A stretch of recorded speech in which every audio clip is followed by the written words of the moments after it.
Bueno, vamos a hablar de qué hoy. Ay, para que lo tengo anotado.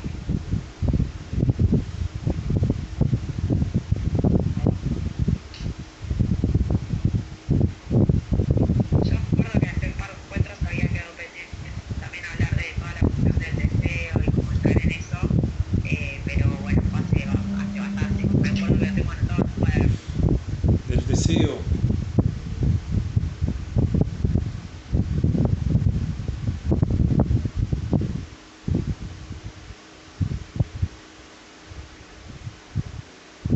No, no lo tengo anotado yo. Bueno, entonces No me acuerdo. hablemos del deseo. ¿Está bien? Del deseo. Bueno, ustedes saben que eh, el deseo para Freud es la diferencia entre el placer esperado y el placer obtenido. Como verán, no es una definición muy rebuscada ni nada que se le parezca, ¿sí?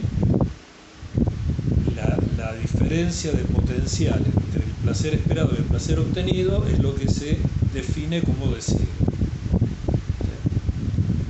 Ahora, ¿cuál es el placer esperado? ¿Cuál es el modelo del placer esperado? Freud nos dice que el modelo del placer esperado es el placer de la primera experiencia de satisfacción. ¿Qué es la primera experiencia de satisfacción? Aquella, eh, uno tiende a pensarlo en una sola escena, pero un poco de lógica indica que la primera experiencia de satisfacción es una construcción que cada sujeto hace con el primer amamantamiento y sucesivos. ¿Sí? O sea, el primer momento en la vida extrauterina en donde eh, el organismo siente la presión del hambre y viene algo a calmarla. Lo que hay que tener en cuenta es que cuando uno dice la presión del hambre, para el bebé, para el recién nacido, eso no es hambre, ¿sí? No es hambre, no tiene nombre de hambre, no es lo que nosotros llamamos hambre. En ese sentido es muy interesante pensarlo a lo kleiniano, ¿no? Klein dice, el hambre es una boca que te muerde de adentro de la panza, ¿sí? O sea, una cosa que no tiene significación, no tiene significado, no tiene sentido, no tiene nada. Es simplemente una tensión insoportable hasta que algo viene a calmarla. En este caso, la mamá le da la teta y entonces el hambre se calma. Eso que después llamaremos hambre se calma. Y se produce algo que después llamaremos satisfacción. ¿Sí?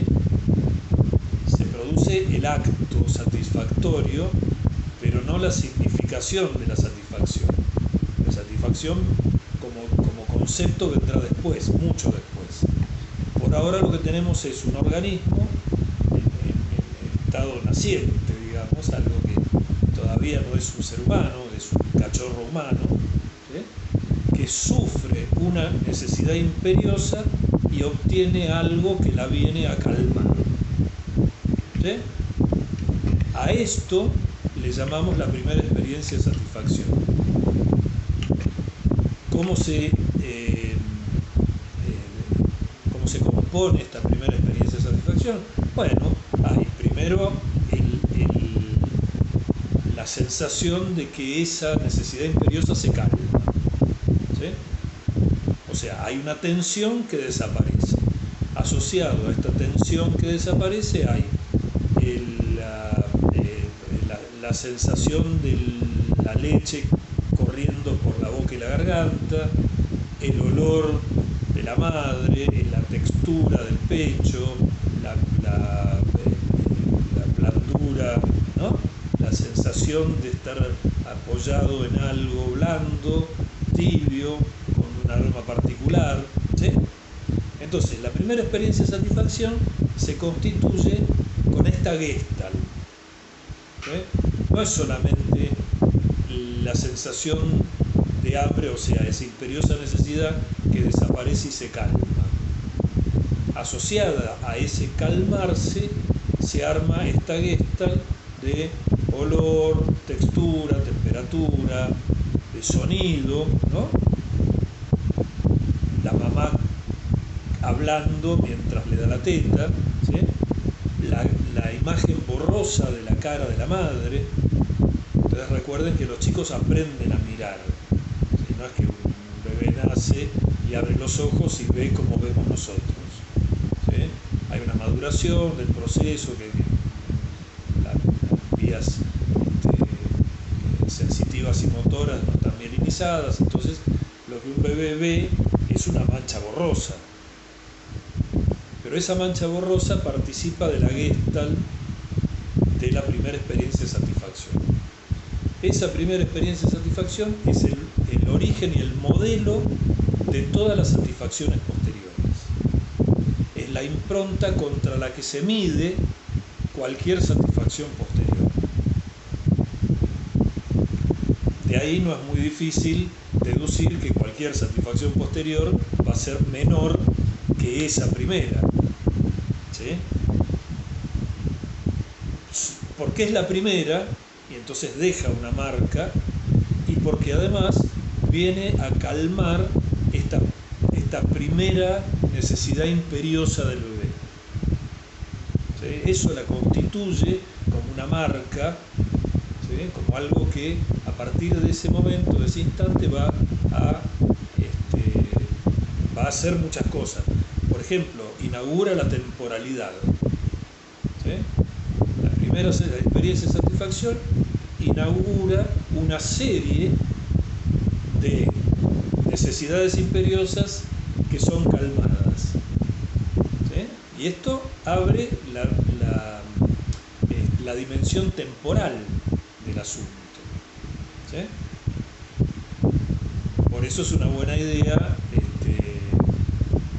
pautar las mamadas del bebé, la ingesta del bebé, ¿sí? Según un cronograma, contrariamente a esto que muchos pediatras dicen, que bueno, al bebé hay que darle la teta de demanda, cuando el bebé quiere, cuando el bebé siente la necesidad. No, si uno quiere organizar la vida del futuro sujeto humano, más vale darle la teta cada 2 horas, 3 horas, 4 horas, no importa, pero en periodos acotados. Eso abre la temporalidad, ¿sí? Eso tan importante para nuestra vida, que es el transcurso del tiempo, la medida del tiempo, la organización del tiempo. Todo eso empieza en esta primera experiencia de satisfacción y las sucesivas, ¿sí? Hasta ahí me siguen. Entonces se establece un ciclo que es necesidad, satisfacción, necesidad, satisfacción, necesidad, satisfacción, ¿sí?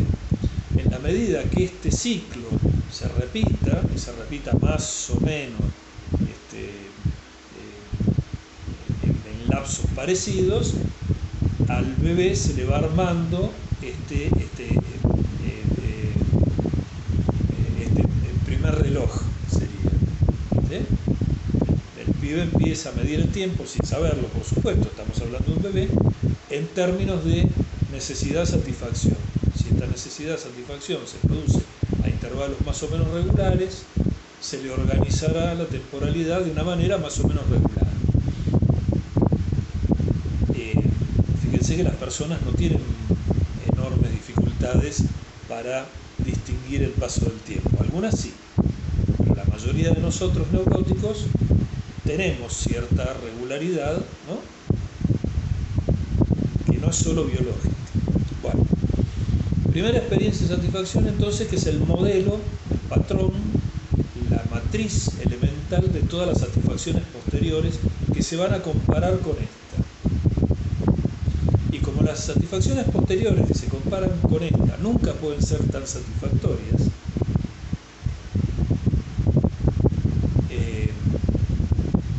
se produce ahí un hiato entre el placer esperado y el placer obtenido. A este hiato lo llamamos el deseo. ¿Cuál es la característica más importante del deseo? relanzar al sujeto a nuevas búsquedas. Por eso, si bien la fantasía neurótica siempre es satisfacer por completo el deseo, lo peor que le puede pasar a un neurótico es satisfacer por completo el deseo. Porque si satisface por completo el deseo, se acaba el deseo. No hay más deseo, no hay más motor. ¿Sí? Se termina. Uno estaría tentado a decir que la satisfacción completa del deseo se produce en el momento de la muerte. Esa es la satisfacción completa del deseo. No queda resto, no queda más nada. Ahí, chao, se murió. ¿Sí? Habría que buscar también por el lado de la catatonia, ¿no? Como estados similares a la muerte, ¿no? Donde el deseo no estaría funcionando, pero bueno, como concepto general, como concepto global, tenemos que la diferencia entre el placer obtenido y el placer esperado y el placer obtenido, es la medida del deseo. ¿Sí? Fíjense, por ejemplo,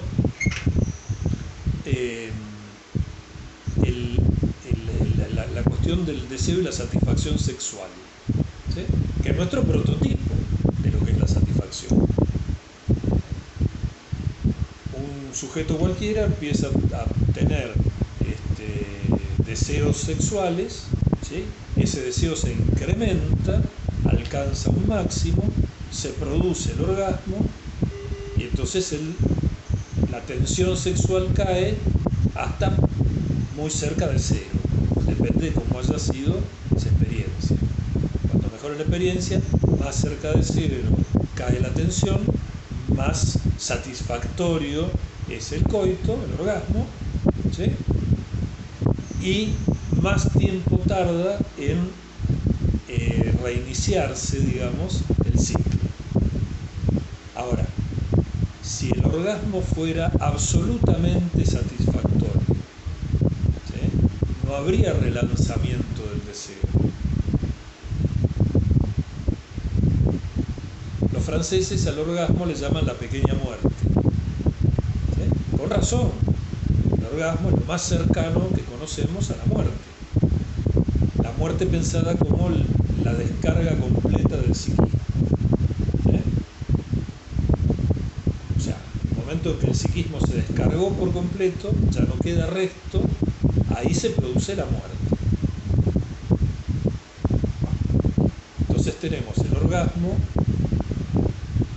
no la parte placentera del orgasmo, sino la otra, ¿no? La parte de descarga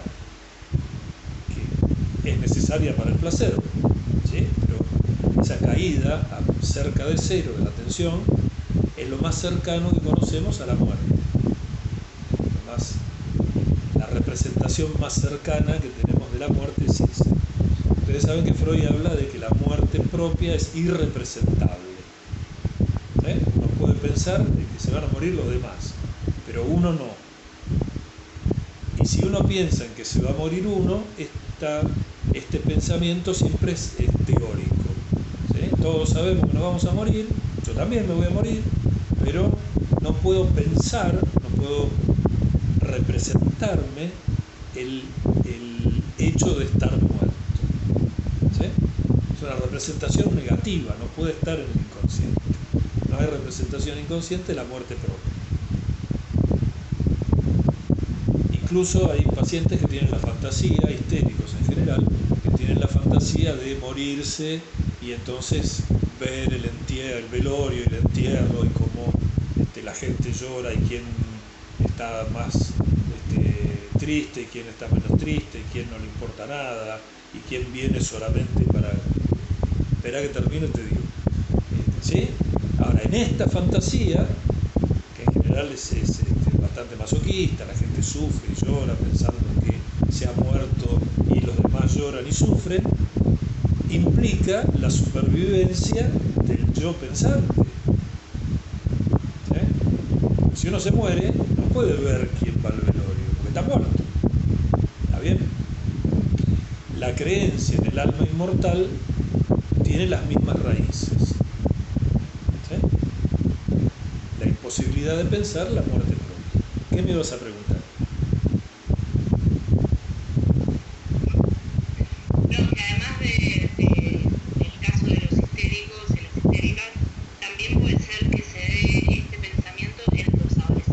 Sí, sí, claro, claro, claro, claro, el pensamiento adolescente de la muerte, ¿no? ¿Cómo sería el mundo sin mí? ¿No? Ahora, para pensar el mundo sin mí, tengo que pensarme en el mundo. Es una paradoja. ¿Qué pasa si yo me muero? ¿No? Me quedo mirando qué pasa si yo me muero. Pero si me quedo mirando es que no me morí. Yo puedo imaginarme cómo sería el mundo si yo no estuviera, a condición de seguir estando como el que piensa, ¿no? Bueno, pero estábamos con el deseo. Del deseo nos llevó al orgasmo y del orgasmo nos llevó a la fantasía de muerte de los pacientes histéricos. Fíjense que una de las razones por las cuales los histéricos, sobre todo las mujeres histéricas, tienen dificultades a la hora de tener orgasmos, es justamente el temor a la muerte. Temor al descontrol y a la muerte. Entonces se preservan, porque a ver, la condición de tener un orgasmo es entregarse. Uno no puede tener un orgasmo si está controlándolo todo. En el momento del orgasmo se produce un descontrol, no hay representación, no hay palabras, dice Lacan, ¿no? El momento del orgasmo es un momento sin palabras. Uno no puede expresar un pensamiento abstracto mientras está teniendo un orgasmo. Puede antes y puede después, pero no puede durante. Una de las razones biológicas por las cuales el orgasmo dura tan poco. Porque se apaga, el psiquismo se apaga, se casi apaga, pero tiene que recuperarse rápidamente para seguir viviendo.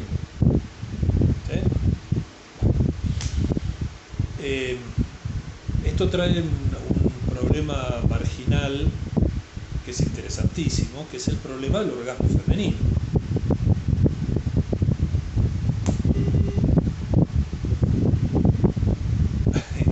Yo dije orgasmo femenino y de repente todas las cámaras se apagaron o quedaron congeladas. El problema del orgasmo femenino, a ver, ¿para qué sirve un orgasmo? Un orgasmo sirve para, como digamos, prima de placer, ¿sí? Como premio por el gasto energético de mantener relaciones sexuales. Pensémoslo desde el punto de vista de la naturaleza, ¿no? Supongamos por un momento que la naturaleza tiene un plan y que en ese plan no lo tiene, ¿no? La naturaleza es una fuerza ciega, ¿sí? Pero en la evolución natural se ha producido un efecto en el cual los mamíferos obtienen una prima de placer cuando mantienen relaciones sexuales. ¿Para qué le interesa a la naturaleza que los mamíferos tengan relaciones sexuales? Y para que la especie continúe. Si los mamíferos no tuvieran relaciones sexuales, la especie se extinguiría. ¿Está bien? ¿Cómo hace la naturaleza para que los mamíferos quieran tener relaciones sexuales? Y ofreciéndoles un placer. ¿Está bien? Un goce, si quieren. Un placer, un goce. ¿Sí? Esto se verifica claramente cuando uno ve, por ejemplo, perros teniendo sexo en la calle. ¿Sí? Está claro que los machos obtienen placer de la situación. Cierto placer, no placer humano, es otra cosa. Obtienen cierto placer. La hembra, en general, parece bastante aburrida. ¿Sí? Como que, bueno, está ahí, pasa esto, ¿no? No se la ve participar activamente en el coito. ¿Sí? Bueno. Si yo lo pienso del lado de la naturaleza, digo que los machos obtengan placer en el coito tiene sentido. Porque eso los motiva a hacerlo. Las hembras, ¿para qué necesitarían sentir placer? Si son meros receptores, ¿no?, del esperma que va a producir una nueva camada de cachorros. ¿Cuál sería el sentido de que las hembras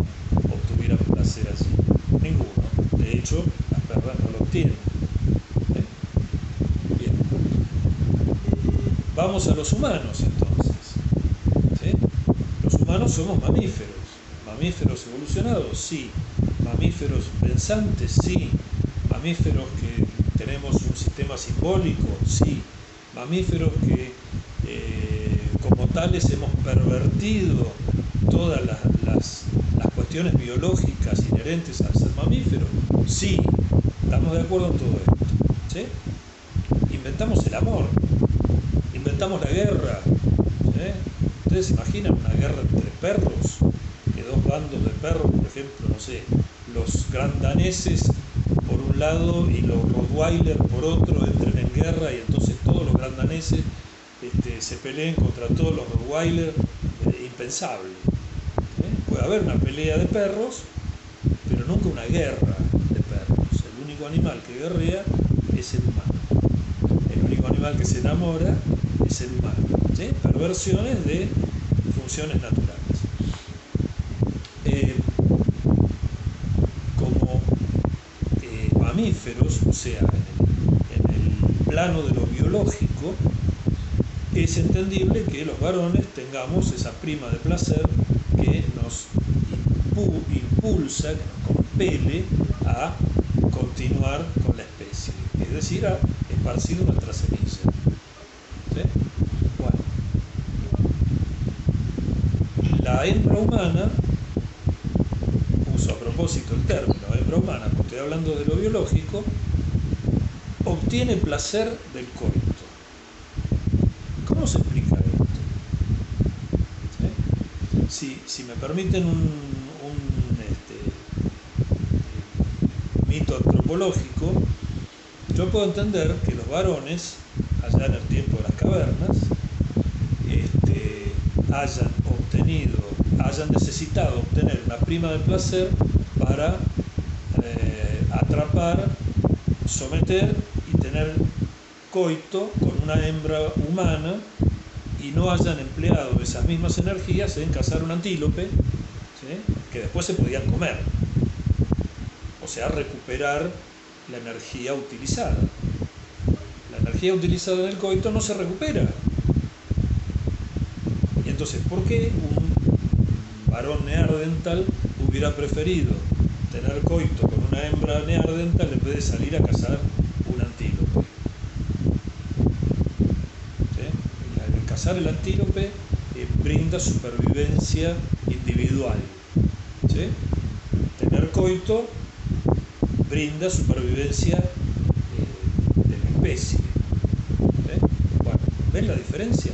Desde el punto de vista egoísta del neandertal o del humano, del cromañón o del Homo erectus, es mucho más saludable gastar esa energía en cazar un antílope, comérselo, que en tener relaciones sexuales con una hembra. Desde el punto de vista egoísta, ¿sí? Personal de la persona. Entonces, a la naturaleza le interesa que los neandertales, los cromañones, los pitecantropos, los Homo erectus o incluso los sapiens se reproduzcan, porque hay que continuar la especie. Para eso le impone a los machos de la especie la prima de placer, que es el orgasmo. ¿Sí? Tan importante la prima de placer, que es el orgasmo, que se verifica en los mamíferos superiores, que muchas veces estos prefieren tener sexo a alimentarse. ¿Sí? Toda esta voltereta para decir que el orgasmo femenino es una anomalía biológica. ¿Sí? No tiene ninguna función orgánica, biológica, para la continuación de la especie. De hecho, se verifica claramente a lo largo de toda la historia que si las mujeres tienen o no tienen orgasmo, no cambian para nada el acto de quedar embarazadas o no quedar embarazadas. ¿Sí? Son dos cosas que son independientes entre sí. Esto nos deja, y ahora yo lo pienso como psicoanalista, con la incógnita de, primero, de dónde sale la capacidad orgásmica de las mujeres. ¿Sí? Segundo,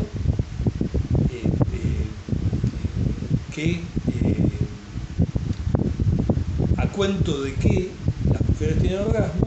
Y tercero, empezar a pensar en todas las disfunciones asociadas al orgasmo femenino. ¿Está bien? Estábamos hablando del deseo. Miren que arrancamos allá en el deseo, la diferencia entre el placer esperado y el placer obtenido, y estamos ahora en el orgasmo femenino. Si juntamos las dos cosas, vamos a encontrar que hay cierta correlación.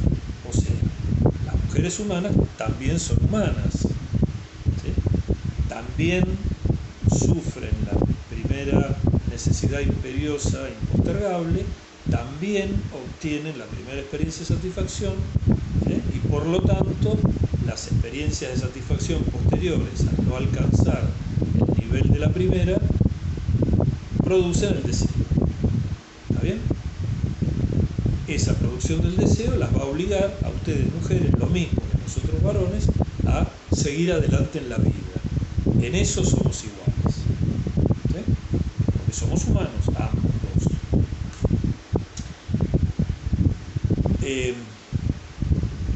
Ok. ¿Cuál es la representación psíquica? No la representación. ¿Cuál es la estructura psíquica que viene a figurar la imposibilidad de satisfacer por completo el deseo? En el psiquismo humano, ustedes saben, hay tres grandes estructuras: el ello, el yo y el superyo. A su vez, el superyo es una estructura tripartita. Está el superyo propiamente dicho, conciencia moral. Esto no debes hacer, esto no debes ser, esto no debes, no puedes. Está el ideal del yo. Esto, el ello es la gran estructura, ¿no? La gran estructura del deseo, de las pulsiones, de las representaciones, la representación de cosas despegada de la representación de palabras, ¿no? Toda esta maroma que está en la base del psiquismo humano, ¿sí? El yo es esa capa superficial que cubre al ello pulsante, ¿sí? Que se crea por contacto con la realidad, dice Freud, ¿sí? El yo es una capa protectora, no es una estructura muy gruesa, no es una capa finita. Pero tenemos el superyo. El superyo es una cosa rara. El superyo es una cosa rara porque no es yo, no es ello, es otra cosa, una cosa diferente, pero además está en sí misma particionada, tiene partes que son diferentes entre sí. Esto que les decía, el superyo propiamente dicho, la conciencia moral, lo que se debe, lo que no se debe, ¿sí? Lo que está permitido, lo que está prohibido, la conciencia de lo que está prohibido, ¿sí? Pero también está el ideal del yo. El ideal del yo es lo que dice: esto debes ser, a esto te debes dirigir, ¿sí? Ideal del yo, ahí donde uno va, ¿sí? Y después está el yo ideal, que es lo que dice, bueno, de acá venís y acá tenés que volver, ¿no? La parte que tira para atrás, dicho muy esquemáticamente. Ahora, ¿qué pasa con el ideal del yo? El ideal del yo tiene una característica que es muy interesante. Se puede satisfacer, pero no por mucho tiempo. O sea, a ver,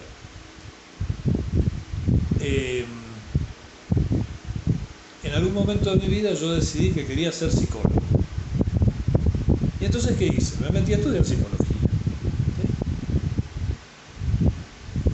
Y entonces uno diría, bueno, esto es una serie de sublimaciones que están comandadas por el ideal del yo. ¿Sí? El ideal del yo marca un punto a alcanzar, y entonces el yo, mediante de las sublimaciones, se va acercando a ese punto. Con suerte, viento a favor y la ayuda de mis amigos, uno llega a hacer eso que el ideal del yo dijo que tenía que ser. Se recibe de psicólogo. Buenísimo. ¿He alcanzado el ideal del yo? Sí. ¿Cuánto dura la satisfacción de que el yo y el ideal del yo coincidan? Un segundo. Inmediatamente, cuando yo recibo mi título y me subo al aula magna de la Facultad de Psicología de Independencia, entonces viene un señor que es el rector y me da el título, me da la mano y me dice: bien, a partir de hoy usted es psicólogo. Y yo estoy exultante de placer, ¿sí? Porque mi yo y mi ideal del yo coinciden, ¿sí? He logrado hacer coincidir mi yo con mi ideal del yo, ¿sí?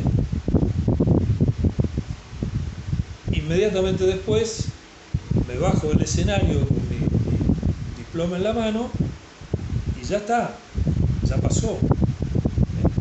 Inmediatamente el ideal del yo me va a plantear otro ideal. Bueno, ahora que sos psicólogo, tenés que tener pacientes.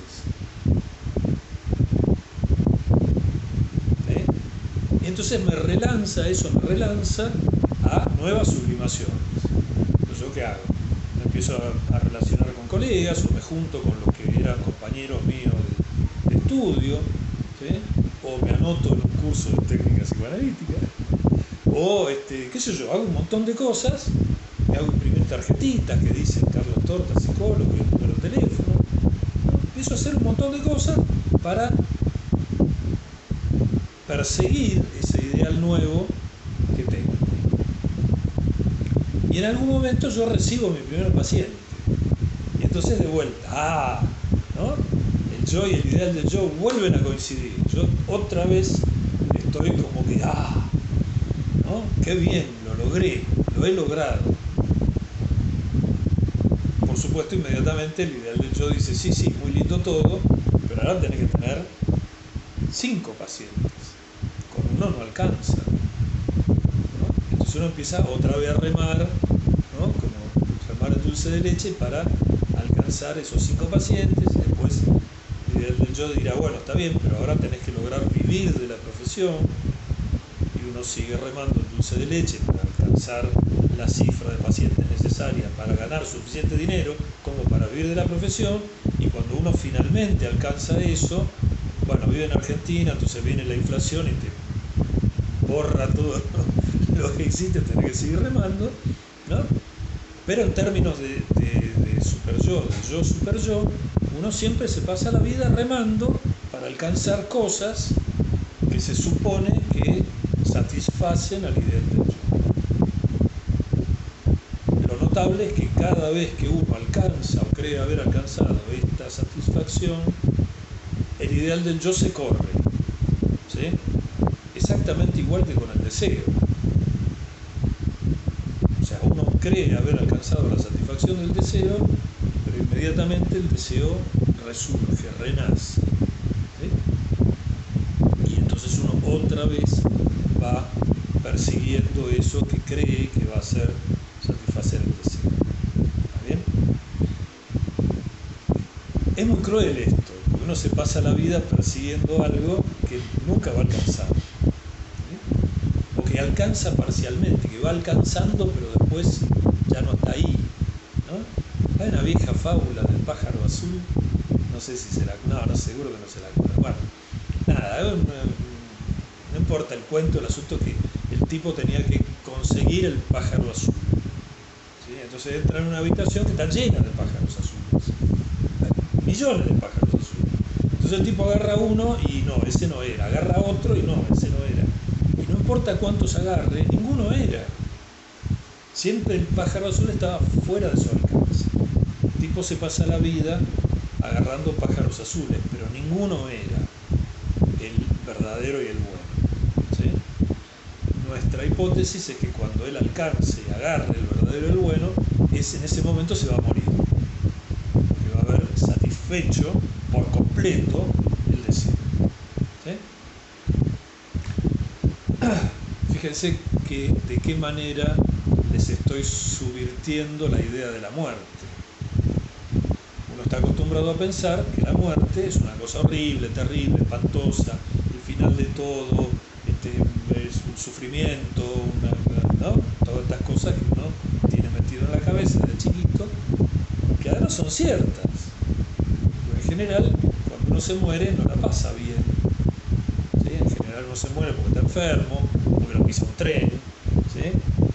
Son situaciones poco agradables.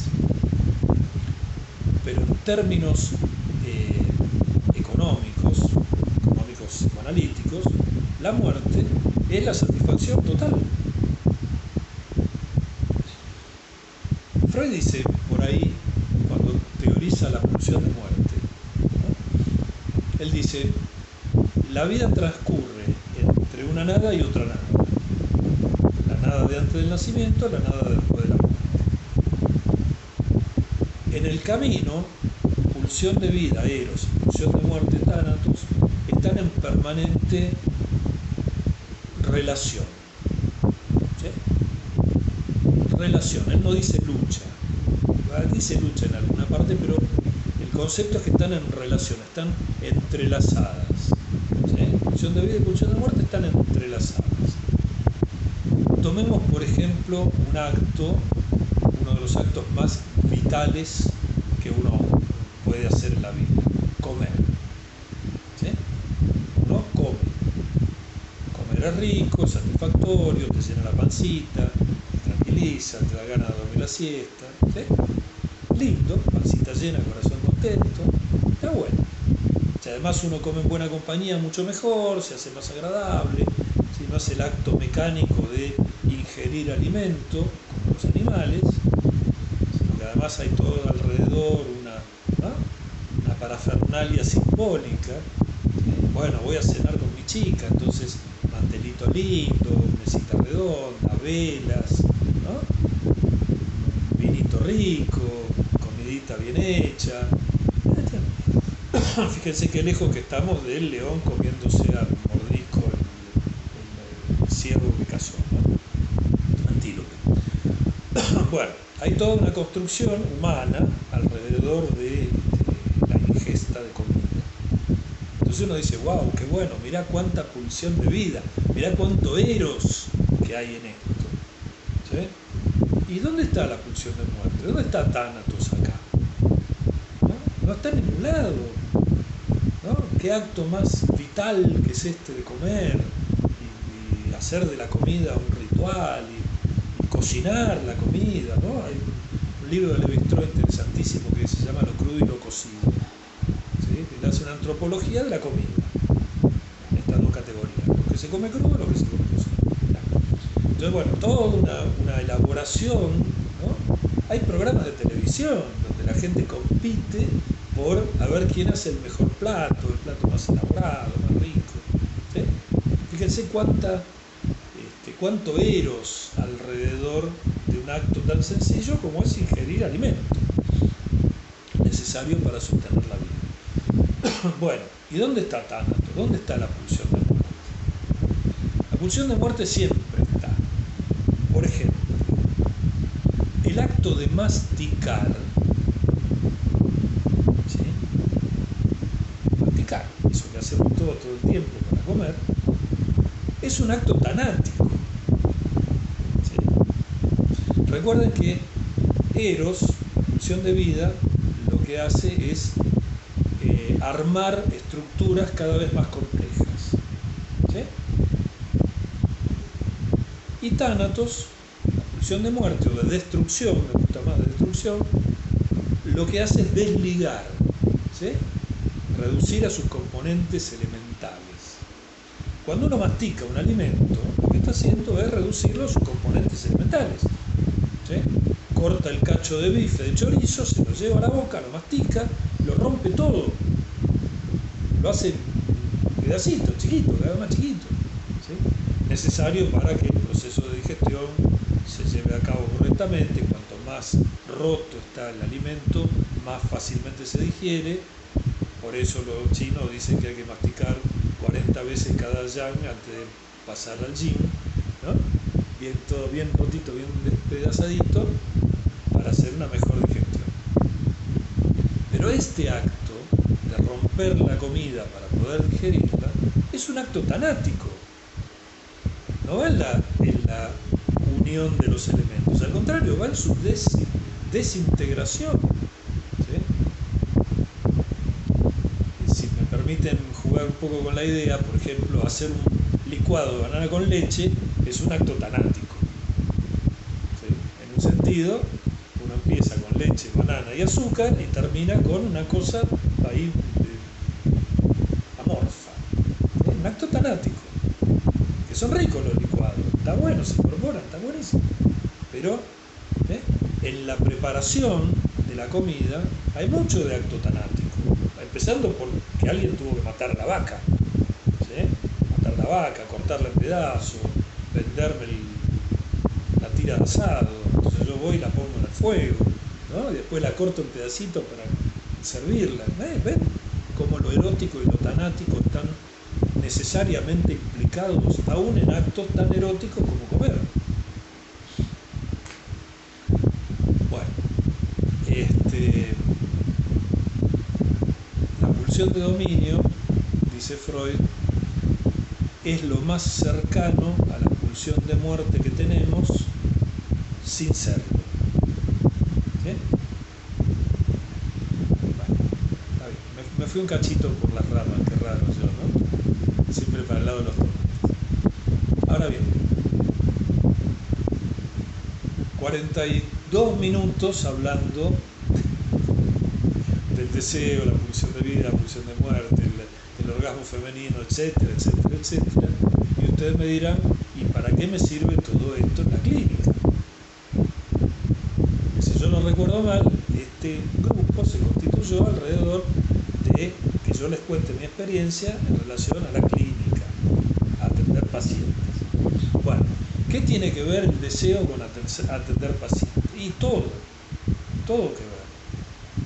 Tiene que ver primero porque si no hay deseo en el analista, no hay análisis. Ahí Lacan me parece que la pega, la acierta. ¿Sí? El deseo del analista tiene que estar puesto en el acto de analizar. ¿Sí? No en el conseguir resultado con el paciente, no con el paciente que le vaya bien, no con todas estas cosas, no. En el acto de analizar, en el hecho de analizar. ¿Sí? Y analizar, ustedes saben, es tanático. ¿Sí? Porque el análisis consiste en desarmar lo que está armado y ver los pedacitos. Un acto tanático.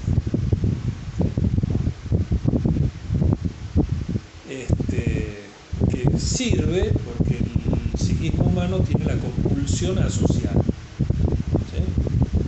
Entonces, como tiene la compulsión a asociar, arma, la compulsión erótica, arma estructuras cada vez más mayores, más complejas, más difíciles, qué sé yo, y entre medio se le filtra la cuestión neurótica. Bueno, entonces los analistas, ¿qué hacemos? Agarramos esa estructura y la vamos desarmando, de manera tal que esa cuestión neurótica que estaba escondida adentro de la estructura mayor aparezca en todo su esplendor, y entonces ahí podemos pegarle un tiro. Metafóricamente, no vale que no le vamos a pegar un tiro a nada, al contrario. Integrarla de una manera más sana, permitir favorecer que el paciente integre de una manera más sana esa cuestión neurótica que había quedado enredada, ¿sí?, en la estructura mayor, que no era parte de la estructura mayor, sino que era una especie de cuerpo extraño, oculto ahí adentro. ¿Sí? El grano de arena en el centro de la perla. ¿Sí? Ustedes saben, las perlas son la forma que tienen las ostras de defenderse de los granos de arena que se les meten adentro. Se las recubren con capas y capas y capas de un material suave. ¿Sí? Bueno, a mi gusto, las cuestiones neuróticas son algo así.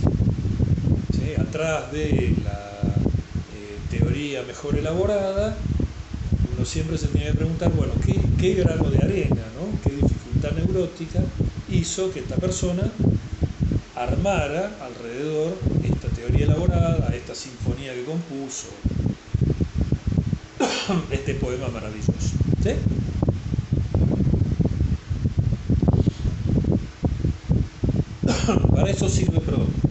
Para eso sirve analizar.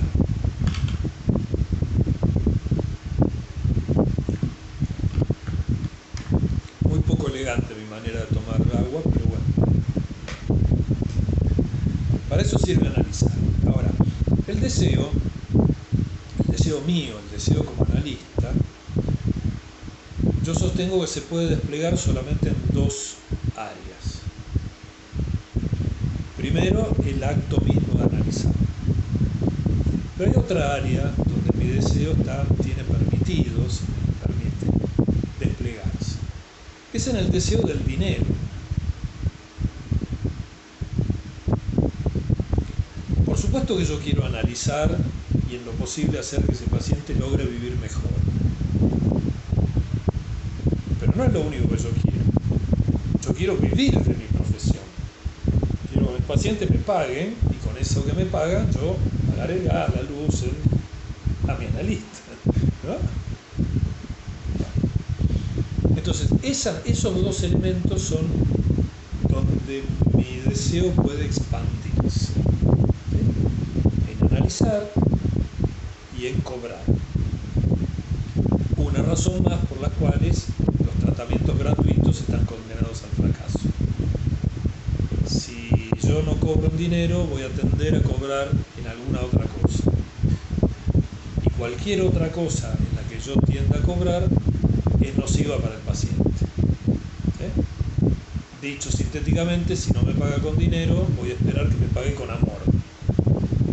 Y lo peor que puede pasar es que un analista espere, desee, solicite el amor de sus pacientes. ¿Sí? Y para ejemplo, basta un botón, vean lo que le pasó a Jung con Sabina Spielrein y después me cuentan. Yo les conté esta anécdota, ¿no? Una vez donde Jung atendía a Sabrina Spielrein, la atendía gratis en un hospital y entonces empezaron a tener sexo entre ellos porque se amaban, pero la seguía atendiendo. Y entonces cuando el padre de Sabrina vino y le reclamó, él le escribió una carta diciéndole que no tenía ningún problema en tratar a su hija como cualquier otra paciente, pero que sus honorarios eran tanto. Que si él le pagaba los honorarios, no tenía problema. No me voy a detener en la cuestión ética del asunto, pero sí me gusta señalar cómo en Jung, y si está Jung, antes estuvo en Freud. Después lo que hizo Jung con eso es otra historia, ¿no? Pero, en Jung la alternativa es o dinero o amor, ¿no? Son dos cosas que se excluyen mutuamente. Si hay amor no puede haber dinero, si hay dinero no puede haber amor. ¿Sí? Interesante para tenerlo en cuenta esto. ¿Ves por qué yo les cobro a mis pacientes? Porque no quiero verme llevado a reclamar que me amen. Cosa que puede ser muy satisfactoria, no lo dudo, pero digamos que a los fines de un análisis, favorecer así la transferencia erótica, que es una resistencia, embretarse uno mismo en la transferencia erótica con el paciente, o sea, amor de contratransferencia, o sea, resistencia por los dos lados, y ahí sí que vamos a parar al lado de los tomates, ¿sí? Con serio daño para el paciente. No solo para el paciente, para el analista también, pero serio daño para todos, sobre todo para el paciente. Bueno, entonces dinero sí, amor no. Bien. Ahora, del lado del paciente también hay deseo. ¿Sí? No puede no haberlo, es un sujeto humano, tiene que tener deseo. ¿Sí? Ahora, ese deseo que lo trae al paciente a análisis o a terapia o cualquier tipo de intervención sobre su psiquismo, llámese cognitivo-conductual, psicoanálisis o tarotista, ¿sí? Me da igual, cualquier intervención sobre el psiquismo del paciente. está motorizado por un deseo, no puede ser de otra manera. Y esto nos lleva a una consideración interesante. Fíjense, la definición freudiana del deseo, esta diferencia de potencial entre el placer esperado y el placer obtenido, no tiene contenido, es una pura energía, ¿sí? Algo falta. ¿Qué falta? No tenemos la menor idea. Es más, no podemos saberlo. Sabemos que algo falta, ¿sí? Y entonces allá vamos, ¿no? Estudiamos psicología, nos recibimos psicólogos. No, no era eso. Bueno, entonces, a ver, ¿me habré equivocado de carrera? Bueno, voy a estudiar, no quiero hacer autorreferencia, voy a estudiar, no sé, analista en sistemas, ¿no?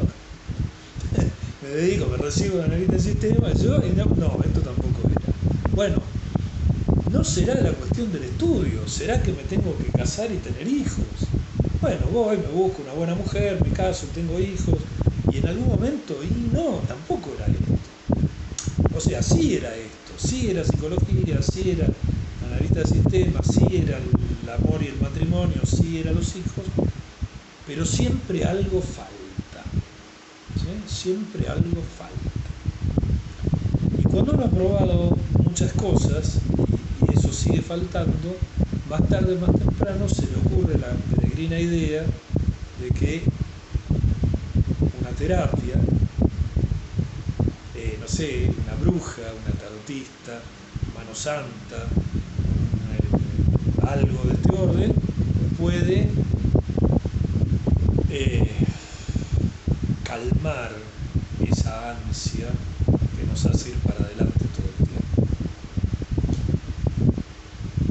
Y entonces el paciente viene y nos dice, tengo este problema, pero nosotros sabemos, y en el fondo él también, que no se trata de ese problema. Se trata de que viene a que por favor le enseñemos a calmar esa ansia, ese ansia, ¿no? Que en algún momento de su vida él pueda decir, estoy satisfecho, ¿no? Sabemos que la satisfacción es cuando el ideal del yo y el yo coinciden, ¿no? En el momento en que el yo alcanza lo que el ideal del yo había propuesto, satisfacción. Lamentablemente también sabemos que eso es fugaz, que rápidamente cae, el ideal del yo, bien hijo de puta, nos propone otro ideal, está más allá. ¿Sí? Bueno, ¿por qué? Porque el deseo nunca se satisface. Entonces el ideal propone señuelos, si me permite, ¿no? Vos te sentís insatisfecho con vos mismo, bueno, estudiás psicología, cuando seas psicólogo vas a estar bien. Y uno va ahí con un burro de carga y estudia psicología. Porque le prometieron, ideal de yo, uno mismo, ¿no? No es un tercero, no es alguien más. Es uno mismo, es una función interna. Uno mismo que es otro, ¿no? Pero el ideal del yo le prometió a uno que cuando uno sea psicólogo, ahí va a estar.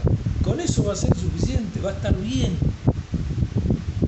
Traspolen esto a cualquier actividad en la vida humana, ¿sí? Cualquier actividad, no importa cuál, no importa cuál. Incluso me quedé pensando porque dije, bueno, por ahí la religión, ¿no? La religión logre calmar esta sed inacabable. Y no, y tampoco, ¿no? Porque la religión también te propone un ideal inalcanzable, ¿sí? Seamos amorosos como Cristo. Y no se puede, uno puede remarla, dulce de leche, ¿no? Para ser amoroso como Cristo, pero cuando pasa el colectivo y te encierra y te raya la pintura del auto, y qué difícil que ser amoroso como Cristo, ¿no? A uno le sale de adentro y dice, buah, se calla la boca porque es civilizado, no hace lío, está bien, pero uno sabe que no es amoroso como Cristo, entonces tiene que seguir remando. Además, también toda una cuestión de bueno, que la satisfacción plena o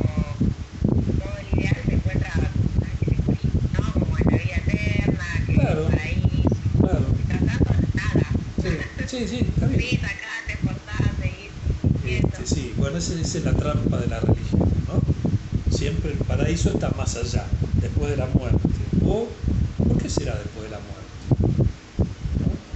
Para quitarle a la muerte esa cosa terrible de se acaba todo. ¿Sí? O sea, la función de la religión es calmar la angustia por la muerte. Vos morite tranquilo, que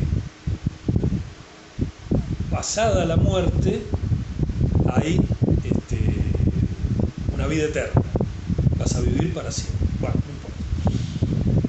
Me temo que voy a quedar sin batería, o sea, en cualquier momento desaparezco y bueno, hasta donde lleguemos. Bueno, entonces, el paciente viene creyendo que viene por algo. En realidad, si bien su motivo de consulta es válido, pertinente y hay que tomarlo en cuenta y estudiarlo, abordarlo, en realidad nosotros sabemos que el motivo de consulta funciona como un recuerdo encubridor. ¿Sí? Uno se acuerda de algo, pero en realidad ese recuerdo está encubriendo, está tapando otra cosa anterior que es traumática. Bueno, el motivo de consulta funciona como un recuerdo cubridor en relación a otra escena más traumática o traumática, ¿sí? Que lo lanza al paciente a esta búsqueda. Por ejemplo, buscar un analista que lo ayude a calmar su angustia, o su síntoma, o su inhibición, ¿no? Las tres áreas del trabajo psicoanalítico: la inhibición, el síntoma y la angustia. El deseo en el paciente, el deseo lo impulsa a venir a buscar en nosotros una respuesta que nosotros no tenemos y que no le podemos dar. ¿Sí? Dígame, doctor, típico, ¿no? Dígame, doctor, ¿qué es lo que me pasa? Y yo honestamente le tengo que decir, no tengo la menor idea. ¿Qué sé yo lo que a usted le pasa? A ver, dígame usted lo que pasa. Bueno, pero yo no sé, y yo tampoco. ¿Y para qué vengo? No sé, ¿para qué viene? ¿No? O sea, esto uno lo dice hasta con gracia, pero cuando el paciente te lo plantea, no es nada gracioso, es muy serio, es dramático, ¿sí? Porque el tipo viene de buena fe, tipo la mina, no importa, viene de buena fe a que vos le soluciones un problema. Y cae en la trampa del psicoanálisis que no te soluciona ningún problema, sino que al contrario te genera un montón más de problemas. O sea, el tipo vino con un síntoma y cuando se va, si es que alguna vez se va con 1.000.000 de síntomas. ¿Y cuál es la ganancia? Bueno, la ganancia, nosotros lo sabemos, es económica. No quiero decir la plata que me pagó, ni la otra economía, la economía libidinal. ¿Sí? Si una persona tiene un solo síntoma, toda su energía, toda su libido, toda su vida mental va a estar concentrada en ese y único lugar. ¿Sí? Con lo cual ese síntoma va a ser una montaña enorme que no le va a permitir vivir tranquilo. ¿Sí? Después de un largo proceso analítico donde uno deshila, ¿no? Va desarmando, va, ¿no? Como haciendo explotar el síntoma, como haciendo, ¿no? El tipo se va con 1.000.000 de síntomas, pero cada síntoma que tiene es chiquitito así.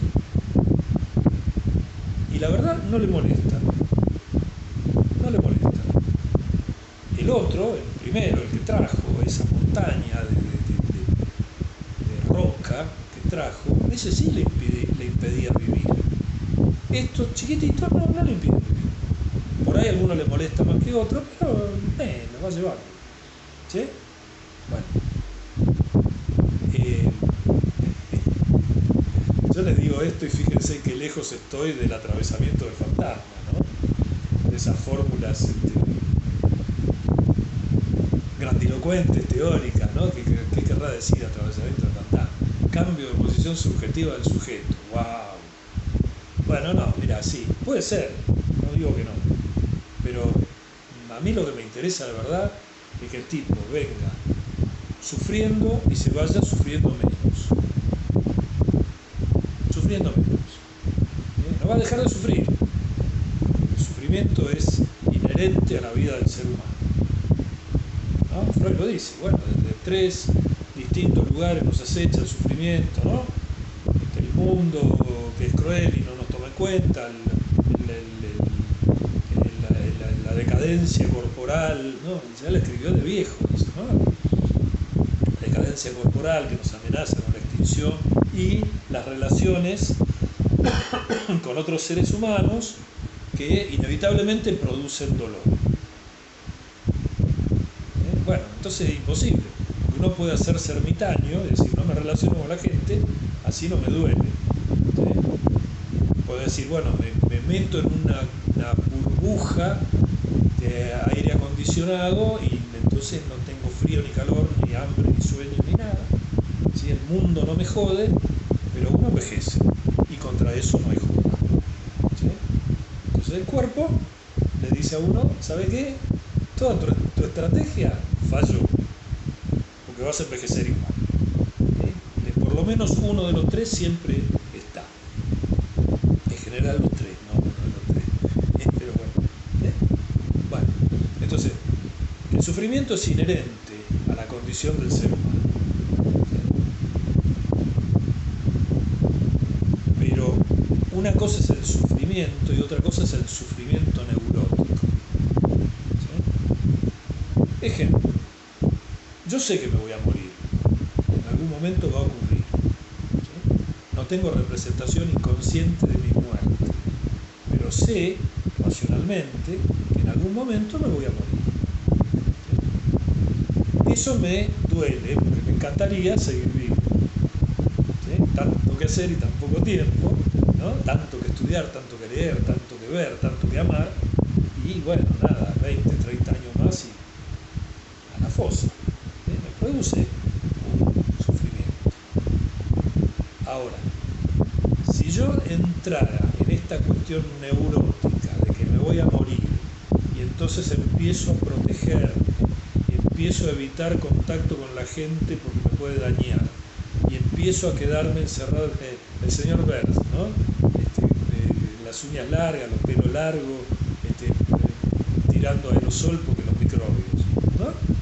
Empiezo a buscar esta cosa de protección, me voy metiendo para adentro, cada vez más encerrado, más encerrado, más encerrado. Eso no va a evitar que yo me muera. Me voy a morir igual, probablemente antes. ¿Sí? Pero sí me va a producir un sufrimiento que era evitable. Esto es lo que Freud llama el sufrimiento neurótico. El plus de sufrimiento, que es neurótico, todos nosotros, ¿sí? Adosamos al sufrimiento natural y esperable. Si yo estoy tan asustado por enfermarme, ¿sí? Que me la paso sufriendo porque alguna vez me voy a enfermar, ¿sí? Sufro más por el temor a enfermarme que por la enfermedad misma. ¿Sí? Los japoneses dicen, el cobarde muere 1000 veces. ¿Sí? El cobarde muere 1000 veces. Si yo estoy temiendo que me voy a morir, me muero 1000 veces. ¿Sí? En cambio el valiente se desinteresa del asunto y va, y hace lo que tiene que hacer. Y en algún momento se muere, y sí, nos va a tocar a todos. ¿Eh? ¿Entienden el concepto del sufrimiento neurótico? La enfermedad en alguna vez nos va a tocar, pero si estamos pendientes, el hipocondríaco, ¿no? Hipocondría. Ahora con la pandemia hubo mucho de eso, ¿no? Gente que esta situación de pandemia y el virus que andaba flotando por el aire y que uno no sabía dónde, cómo ni cuándo, y entonces generó un caldo de cultivo para que la hipocondría floreciera.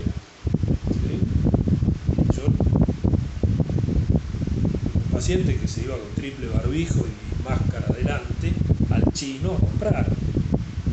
Lo único que salía una vez por semana era el chino y se ponía 3 barbijos, una máscara, guantes, ¿no?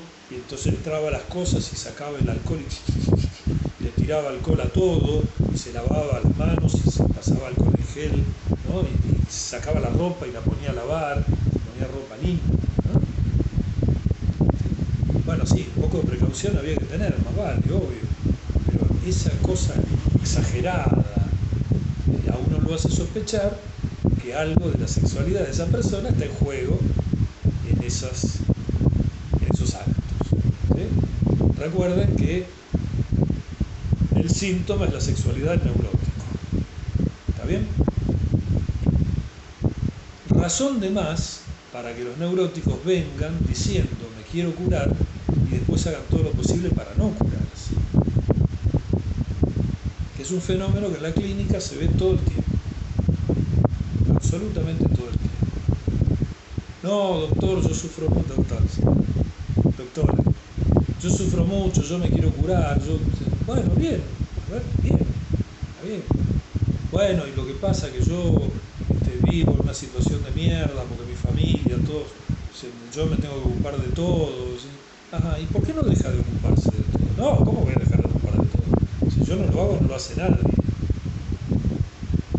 Típico, ¿no? El discurso típico. Y si no lo hago yo, no lo va a hacer nadie, entonces nos van a comer los piojos. Ah, ¿y por qué no prueba? No, de ninguna manera, yo estoy seguro, o segura, generalmente segura. Estoy segura de que si yo no lavo los platos, no los lava nadie y nos van a comer las cucarachas. Bueno, pruebe. No, de ninguna manera. Bueno, aferrada a su síntoma que le da sentido a su vida, que le permite sostener que sin ella, a su familia, se la van a comer los piojos. No tiene nada que ver con la realidad, ¿no? Que alcanza con que esta señora deje de lavar los platos para que los 2 o 3 días la montaña de platos sea impresionante y alguien, algún otro en la familia, haga algo con eso, ¿no? Por ejemplo, que el marido agarre y llame a los hijos y le diga, bueno, che, ¿sabe qué? Esto no puede ser. Los lunes vos, los martes vos, los miércoles vos, los jueves. Y un día cada uno lavamos los platos. ¿Sí? Con lo cual la señora se queda sin el motivo de su queja,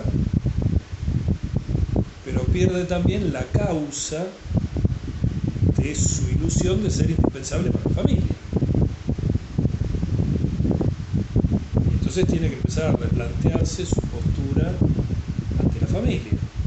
Si yo no soy la que limpia, entonces ¿quién soy? ¿Qué sentido tiene mi existencia en este lugar? Fíjense cómo pasamos de lavar los platos a una pregunta existencial.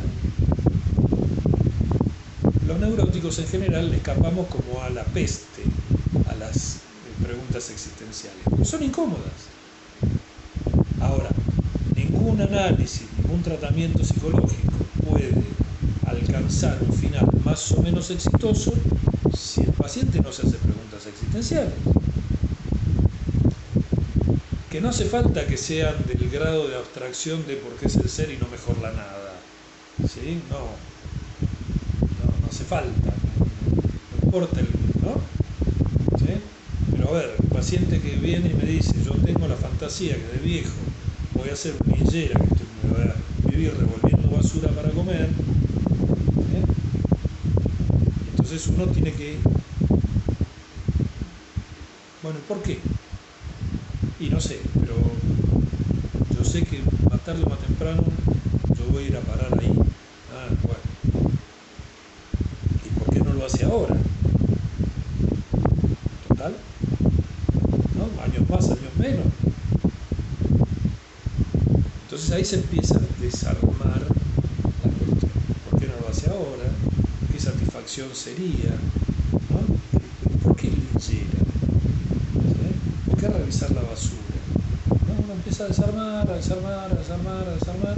y se termina encontrando que el tipo tiene terror al compromiso y a las obligaciones.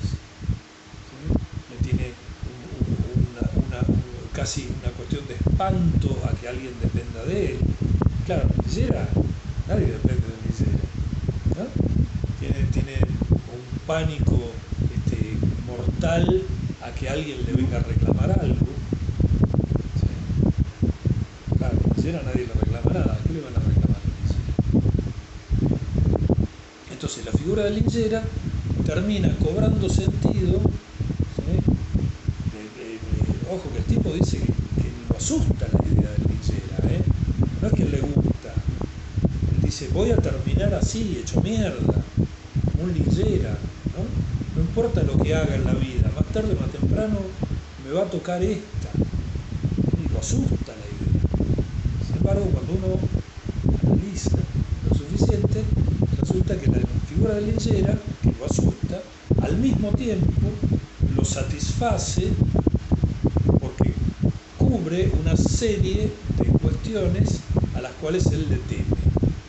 El compromiso, el reclamo, el estar en falta, el tener que ocuparse de, que otros cuenten con él, ¿no? Toda una serie, una galaxia de significados que se resumen en el lillera, que no tiene nada que ver con todo eso. ¿Sí? Es libre, aunque su libertad la pague comiendo lo que saca de la basura, ¿no? Esto es una pregunta existencial para el paciente. De vuelta, no es ¿por qué es el ser y no mejor la nada? ¿No? Este se pregunta ¿por qué el lillera sí o el lillera no? ¿Sí? ¿Por qué me asusta algo que me atrae tanto? ¿Sí? Bueno, este tipo de cosas es inevitable y además es deseable que ocurran durante un análisis. Ahí es donde estamos lejos de el cognitivo conductual. ¿Sí? Fíjense qué lejos estamos. A nosotros nos interesa la significación. ¿Sí? ¿Por qué esto aparece como deseable y temible? ¿Sí? No si el tipo labura más o menos para alejarse de la figura del lillera. ¿Sí? Lo que el tipo haga no es problema nuestro. El problema nuestro es lo que el tipo piensa y dice. Bueno, diferencias ahí que yo he dicho y repito que cualquier tipo de terapia puede ser útil y eficaz. No estoy diciendo, como dicen algunos psicoanalistas fanáticos, nosotros somos los únicos, lo nuestro es lo único que sirve. De ninguna manera. De ninguna manera. De hecho, hay infinidad de cosas para las cuales el psicoanálisis no sirve. No sirve, ¿no? Cuando me preguntaron a Freud, ¿para qué sirve el psicoanálisis? El tipo lo pensó un rato y dijo, la verdad, el mejor sujeto del psicoanálisis, el mejor paciente para el psicoanálisis, es el que no lo necesita. O sea, el mejor paciente para un psicoanalista es el que está sano, el que no necesita análisis, ¿sí? Con el cual se puede tranquilamente desarrollar, desplegar, ampliar, buscar, ¿sí? Pasarse 2 meses analizando un sueño. Maravilloso, los tiempos heroicos, ¿no? Donde uno analizaba sueños. Ahora ya no se analiza más los sueños, no hay tiempo. Bueno, para cuestiones de urgencia, el psicoanálisis no sirve. A mí me cae una persona con una urgencia y yo le digo que no. Yo no le puedo resolver la urgencia. El psicoanálisis no es para la urgencia. El psicoanálisis es para sentarse y laburar a lo largo del tiempo durante por ahí años, ¿sí? Obteniendo resultados dudosos siempre, ¿no? Uno jamás puede prometer un resultado a larguísimo plazo. No, pero yo tengo que resolver esto ahora porque si no está en juego mi vida. No, conmigo no. Conmigo no. Vayan cognitivistas. Él sí lo puede ayudar a resolver, ¿no? La crisis. ¿Sí? La crisis, el momento de crisis. La cosa de, bueno, es ahora o nunca. Es ahora, y tiene que ser ahora, porque mañana ya pasó. No, eso yo no lo puedo hacer. Lamento no poder hacerlo, ¿eh? No es que me gusta no poder hacerlo, lamento. Pero la herramienta que yo tengo no funciona de esa manera. No funciona de esa manera. no sirve para eso, ¿no? Usted viene con un problema que se resuelve con un destornillador y yo tengo una llave inglesa. Mi llave inglesa a su tornillo no le sirve. ¿Sí? Venga con una tuerca y yo lo arreglo. Va, no sé, laburamos juntos para arreglarlo. Ahora, si usted necesita un destornillador y lo necesita urgente, no es conmigo. Por eso yo tengo una serie de colegas de otras orientaciones a las cuales les derivo los pacientes que yo no puedo atender. A los colegas de la misma orientación les derivo los pacientes que yo no quiero atender. Son dos cosas distintas. ¿Sí? Dos cosas distintas. A mí me llama un paciente que yo por alguna razón no quiero atender, se lo derivo a otro psicoanalista. Ahora, me viene un paciente con una urgencia, con una cosa perentoria que hay que resolver ahora, cuestión de vida o muerte. ¿Se le acabó la batería, debe ser? ¿Cómo? ¿No? No escuché. No, que decía que capaz se le habrá tirado la imagen o algo porque contaba que se le había acabado la batería del celu. No, todavía estoy. ¿Me escuchan? Ah, ok. Y si no me escuchan, Yo después no lo... lo escucho a él, ¿eh? Bueno, ¿Ustedes lo escuchan? Lo escucho y lo veo. bueno, buenísimo. Entonces, Yo ni lo escucho ni lo veo. Bueno, debe ser mío. puede No ser. tengo tan poca señal. ¿Ven cómo es la cosa? ¿Sí? Yo como psicoanalista no me puedo creer el poseedor de todos los saberes. Yo tengo un saber chiquitito así y de una porción chiquitita así de la realidad. Ahora, de esa porción soy el que más sabe. ¿Sí? De ese recortecito de la realidad soy el que más sabe. Y ahí no hay nadie que me pueda hacer competencia. ¿Sí? Ahora, de otros recortes de la realidad, yo no sé nada. No puedo dar cuenta de todo el universo. Cosa que muchos psicoanalistas intentaron, que se les sube el psicoanálisis a la cabeza y quieren dar cuenta de todo. Y no se puede. Si apenas podemos dar cuenta del cachito de la realidad con la que nos encargamos. ¿No? Bueno. Vamos a hacer psicoanálisis del presidente de la nación. No, pará, no, eso es politología. No tiene nada que ver con el psicoanálisis. No, porque la vicepresidenta es una psicópata. ¿Será? ¿Qué sé yo? No sé, no es problema mío. ¿No? De vuelta. Politología. No es psicoanálisis, es otra cosa. Viene un paciente con una fobia a los aviones que le impide hacer un viaje de trabajo de urgencia en 2 meses. Y yo no lo tomo. Porque yo sé que en 2 meses no le voy a resolver la fobia a los aviones. Entonces lo derivo a alguien que sí pueda. ¿Sí? Bueno, para cuestiones de urgencia hay especialistas. Para cuestiones de fondo, digamos, ¿no? Como en las carreras, ¿vieron? Está el sprinter, el tipo que a los 100 metros y llega primero. Ahora, a los 101 metros cae desplomado y no lo levantan más. ¿Sí? Y estamos los que corremos carrera de fondo, 24 kilómetros. Pasito, dale, sigamos enteros. ¿Sí? Dos cosas distintas. Ni mejor ni peor. Una cosa es una cosa, otra cosa es otra cosa. ¿Sí? Entonces siempre me parece que hay que tener en cuenta la diferencia de abordaje del objeto. ¿Sí? Justamente porque yo soy coherente con el abordaje que hago del objeto, tengo que decir que el psicoanálisis no se ocupa de los síntomas. Que si los síntomas alguna vez desaparecen, es consecuencia del análisis, no es porque yo me ocupe del síntoma. Para mí el síntoma es igual que cualquier otra formación del inconsciente. Para mí un síntoma y un chiste es lo mismo, más o menos, ¿no? Un síntoma y un sueño, un síntoma y un acto fallido, lo mismo. Se corresponden a la misma estructura. ¿Sí? Entonces, si yo quiero analizar un sueño, no lo puedo analizar en 10 minutos. Trabajo de ir persiguiendo las asociaciones de cada elemento del sueño, ¿no? Y por más simple que sea el sueño, hay un montón de asociaciones que perseguir.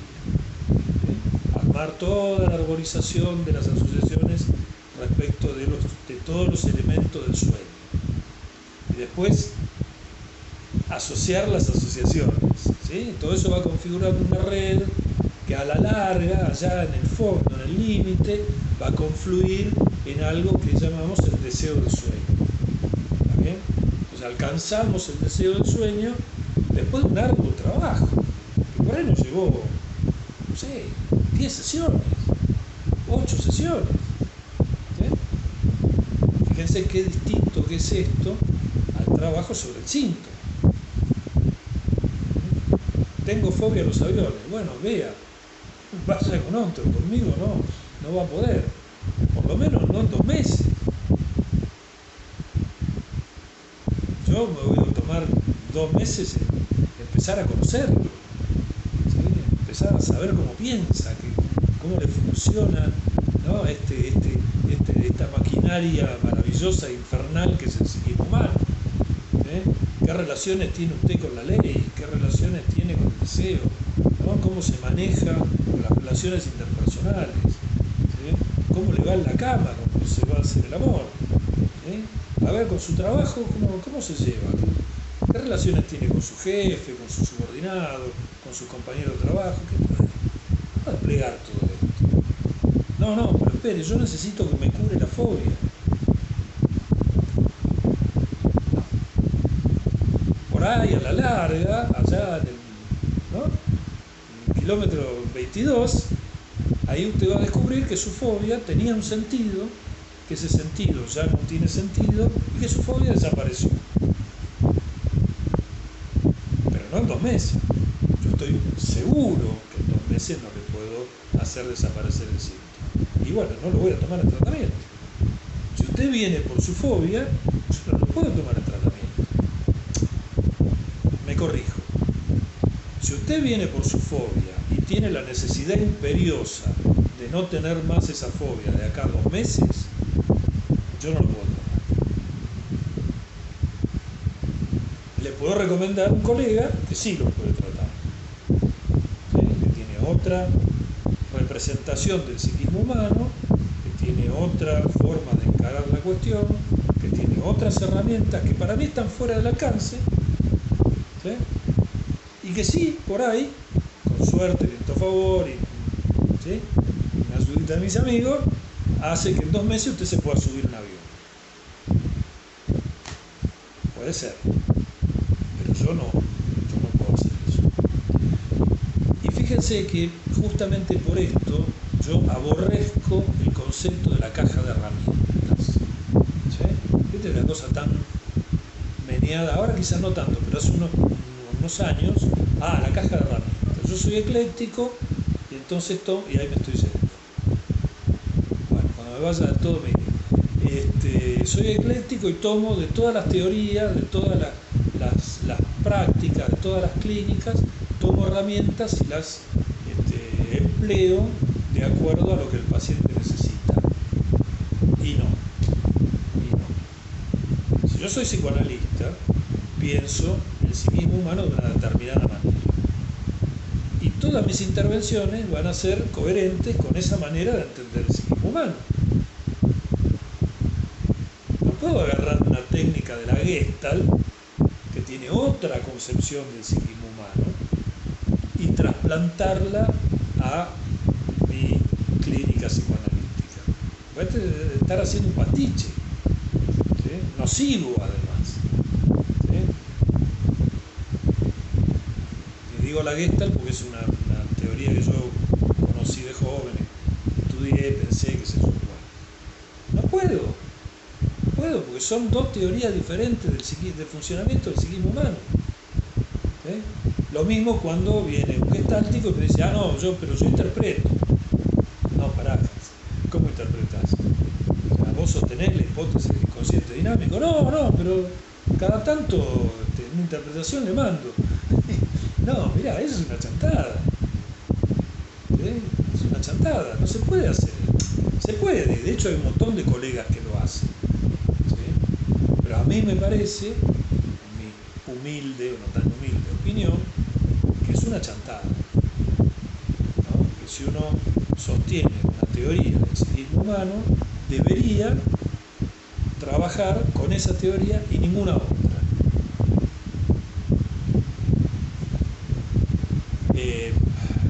Cada teoría del psiquismo humano es suficientemente compleja y tiene vericuetos suficientes como para que uno no pueda ser cognitivo-conductual de mañana y psicoanalista de noche. O sea, va a terminar haciendo bacana en cualquiera de los dos lados, ¿sí? Me parece que cada teoría merece el respeto de tomarse en serio. ¿Sí? A mí me tocó ser psicoanalista. Y digo me tocó porque cuando yo entré en la facultad, el psicoanálisis era la corriente. ¿Sí? La corriente. Entonces, me tocó esto. Bueno, después me enamoré de esto, ¿no? Y realmente creo que es una teoría que da cuenta de la complejidad humana. Y entonces me mantuve aquí. Podría haber dicho, no, bueno, vamos por otro lado. Bueno, yo me mantuve aquí. Pero como me mantuve aquí, tengo que ser coherente con lo que pienso. Incluso en mi vida personal. ¿Sí? Yo no puedo decir, esto vale para los pacientes, pero no vale para mí. ¿Cuál es el chiste? ¿No? Los pacientes sí, el síntoma es la sexualidad del neurótico. Eso vale para ellos. Ahora, para mí no. ¿No? Para mí no. Para mí el síntoma es otra cosa. No. Para mí también. ¿Sí? Esto es lo complicado de vivir la profesión como comprometidamente. ¿Sí? Bueno, pese a todas mis malas predicciones, hemos llegado a la hora y media de la charla sin que se me apagara el teléfono. Así que, muchachas, las espero el miércoles que viene.